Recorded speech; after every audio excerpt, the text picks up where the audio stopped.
சபையில் அழைத்து கொண்டு வந்தவனையோ அழைத்து கொண்டு வரும்படியாக செய்தவனையோ ஓய பிளத்து மணிக்குடன் எடுத்து அவர்கள் வண்டை ஆயிரம் அடிக்குறங்க வேண்டும்.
கைப்பற்றால் உன் கேவலியாளர்களெல்லாம் சிந்தி போமா? அதற்கென்ன 5 வருட நேரம் இருக்கட்டும். ஓ பாண்டவராலே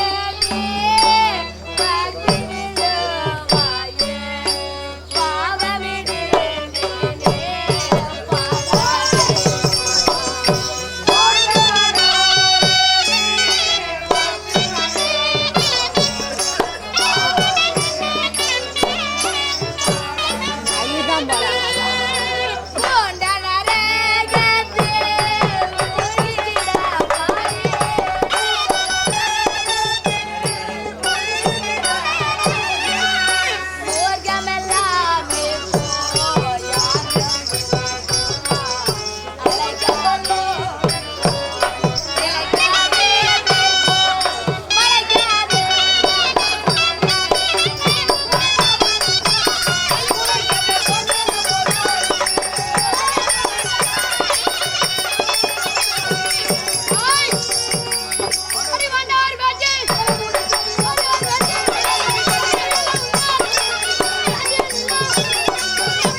அல்லது என்னை முன்னே தோற்ற பிறகு 5 பேரும் தோற்றார்களா?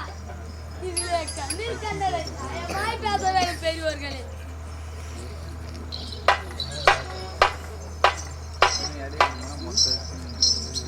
பன்னூற்றோ பாவை தன்னை பங்கமாய் பேச கேட்டு பொன்னூற்றோம் தெரிந்தோரெல்லாம் பேசாமல் இருக்க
மகா பதிவிரதியான திரௌபதியை இந்த ராஜசபையிலே பங்கமாய் சொல்ல அது கேட்டு எல்லாம் தெரிந்த பெரியவர்கள் யாவரும் வாயை மூடிக்கொண்டு சும்மா இருக்கிறீர்களே.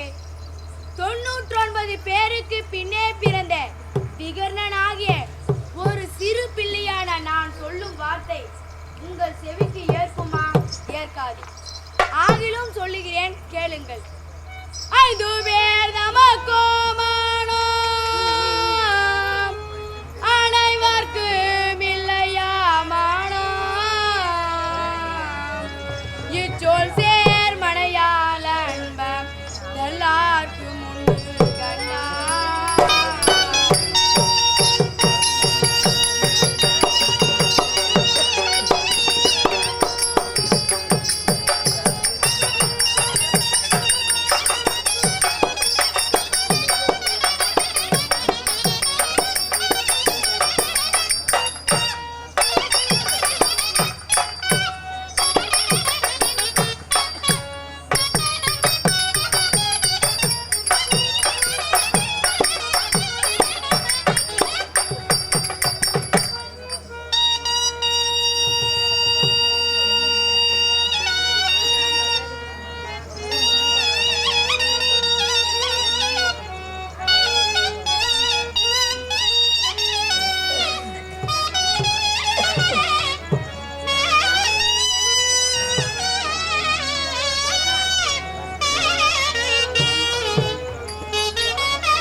அந்த மானம் அனைவருக்கும் இல்லையா? அவனவன் பெண் ஜாதியை வைத்து வாழ்கிறனே அல்லாமல் பேரல்லவே. அந்த அருந்ததிக்கு சமானமான மகா பதிவிரதியான திரௌபதியை இந்த ராஜசபையிலே பேசி என்றும் தாசி என்றும் பேசுகிறது ராஜர்களுக்கு தர்மமா, நீதியா? ஐயோயோ, என்ன பாவம்! தனக்குள்ள பொருளன் தம்பி மாறையும் தனையும் தோற்றா உனக்கிளி எவர் படைத்த பொருளெல்லாம் வேறு உண்டோ?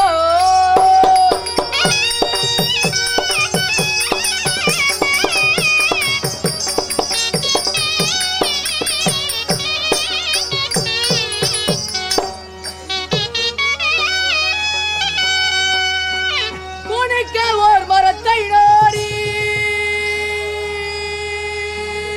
குறித்தாடி அழித்துக் கொண்டார். கணக்கவே தயல் குவிந்து காய்வையோ வேற தோல்வி.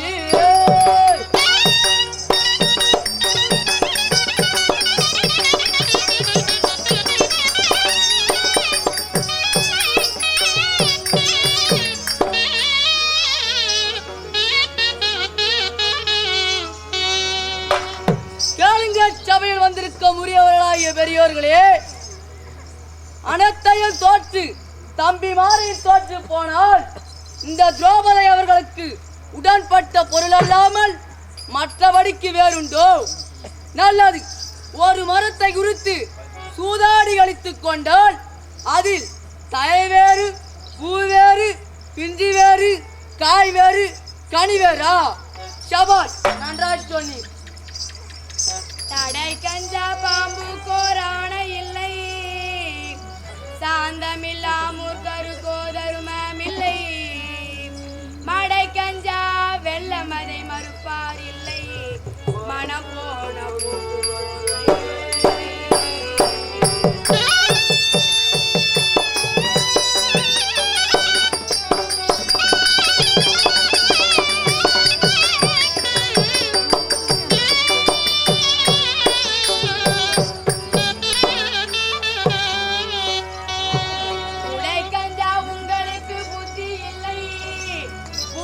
கண்ணி வீணாக போவதில்லை.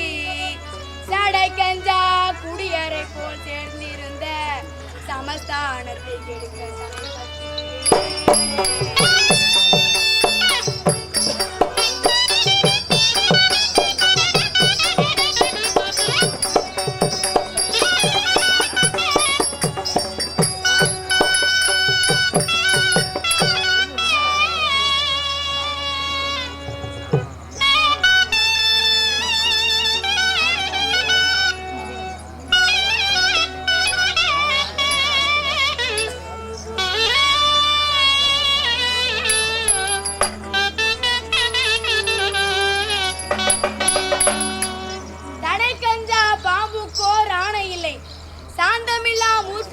தருமமில்லை.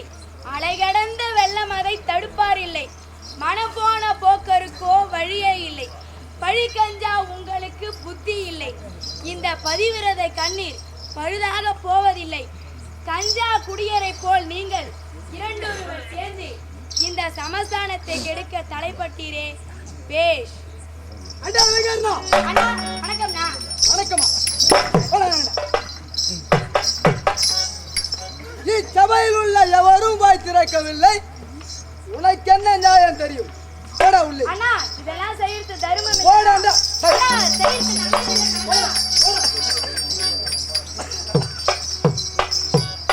தம்பி உச்சாதனா, இந்த திரௌபதியை இழுத்து வந்தது பெரிதல்ல. அவள் அணிந்திருக்கும் சேலையை உரிந்து போடு. என்னை கேவலப்படுத்தி சிரித்தவளுக்கு அதுதான் சரியான பாடம். சீக்கிரமா கேட்டும்.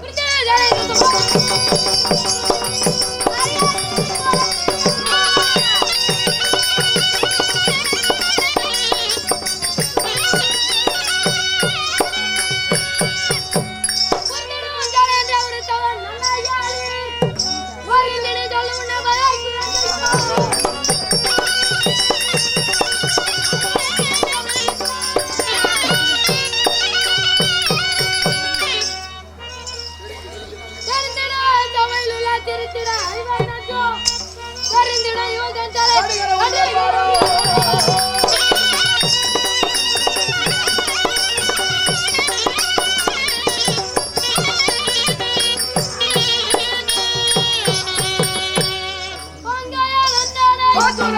on.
காலத்திலே ஏற்றம் போட்டு நீற்றை பற்றி போகும்படியாக இறைக்கலாம். ஆமா.